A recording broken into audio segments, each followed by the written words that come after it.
Hello everyone. I wanted today to talk with you about Cuba's national poet. I wanted to speak with you about Cuba's revolutionary poet. I'm thinking of Nicolas Guillen as I ponder the fact that I have spoken from the Francophone Caribbean, the Anglophone Caribbean, but we haven't exactly been focused on the Hispanophone Caribbean during this Black History Month, and I do not wish to leave them out. Whenever I think of Spanish writers in the Caribbean, my mind goes to Nicolas Guillen. For the reasons I just mentioned, he's considered Cuba's national poet. He's considered quite revolutionary, and though some persons might see that as a negative, certainly as we celebrate Black History Month, we want to hear about the revolutionary person. And a lot of times we realize that we are revolutionary in our creative works. A lot of the writings that we have been looking at during Black History Month 2024 has been about, a lot of the works have been about writers who have dared to defy, who have dared to be defiant, who have dared to say, we want to project this about ourselves. We want to embrace this about who we are. And Nicolas Guillen is no different. So he was born in 1902 in Cuba, and 15 years later, his father, who was a politician, was killed by opposing political forces. And so Guillen had no choice but to attempt to support his family, and he got a job as a typesetter. He did eventually go to university and he got a degree in letters and the sciences, it is said. And later on, he went on to law school.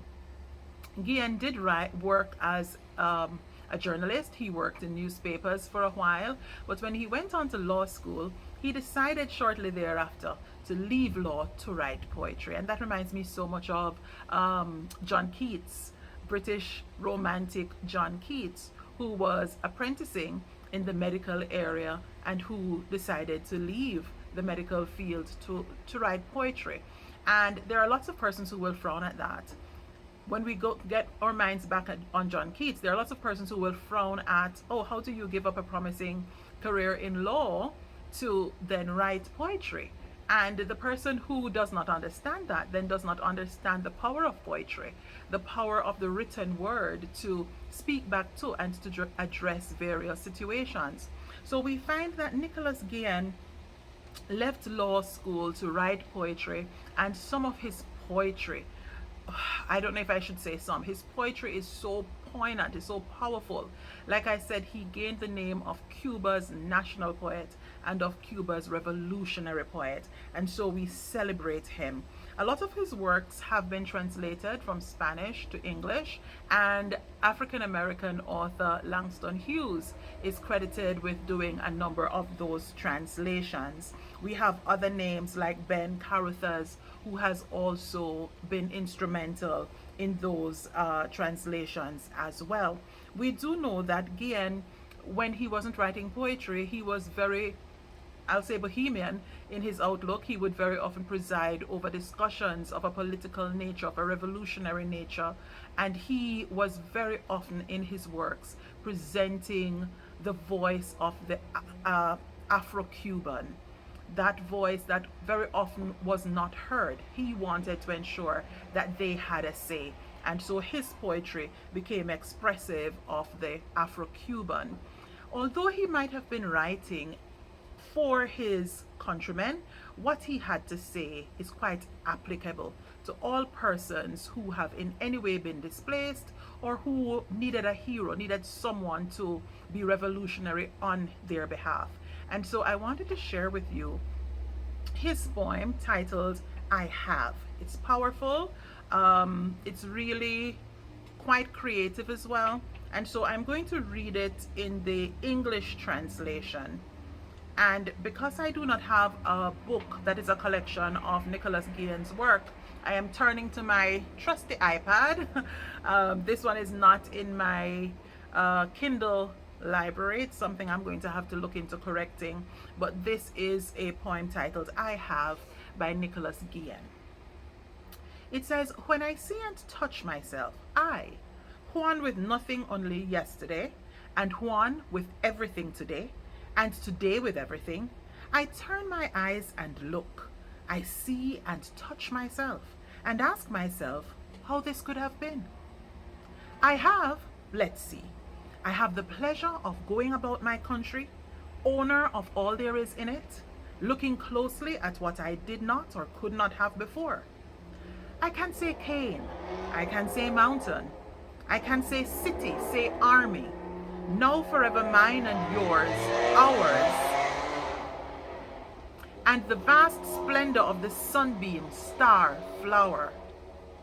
I have, let's see, I have the pleasure of going, me, a farmer, a worker, a simple man. I have the pleasure of going, just an example, to a bank and speak to the manager, not in English, not in sir, but in compañero, as we say in Spanish. I have, let's see, that being black, no one can stop me at the door of a dance hall or bar, or even on the rug of a hotel scream at me that there are no rooms. A small room, and not a colossal one, a tiny room where I can rest. I have, let's see, that there are no rural police to seize me and lock me in a precinct jail, or tear me from my land and cast me in the middle of the highway. I have that having the land, I have the sea. No country clubs, no high life, no tennis and no yachts. But from beach to beach and wave on wave, gigantic, blue, open, democratic, in short, the sea. I have, let's see, that I have learned to read, to count.